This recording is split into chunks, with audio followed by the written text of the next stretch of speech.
प्रत्येक घरातील कमाई कमी जास्त असू शकते, पण भाजीतलं मीठ आणि भाकरीचं पीठ मात्र सगळ्या घरात सारखंच असतं. अस्तित्व असं तयार करा की ते संपवणारा देखील घाबरला पाहिजे.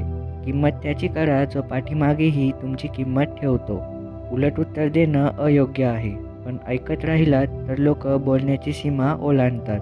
मोक्यावर साथ सोडणारी माणसं बऱ्याचदा तीच असतात ज्यांना कधी काळी आपण डोक्यावर घेऊन नाचलेलो असतो. तुम्ही कितीही चांगले राहा, पण एक गोष्ट लक्षात ठेवा, जी व्यक्ती तुम्हाला चुकीचं समजते ती मरेपर्यंत तुम्हाला चुकीचंच समजणार. कारण दृष्टीचे ऑपरेशन होऊ शकते, दृष्टिकोनाचे नाही. लोक मला काय बोलतील या रोगापासून खूप लांब राहा, कारण हा रोग एकदा झाला की माणूस लवकर कधीच बरा होत नाही. जगात सुंदर काय असेल तर ते आपले मन, आपला दृष्टिकोन, आपले विचार, आपले वागणे आणि काहीही न लपवता मनमोकळे जगणे यातच खरी सुंदरता आहे.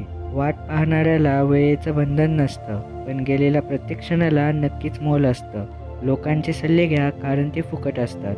निर्णय मात्र स्वतःचे घ्या कारण ते अमूल्य असतात.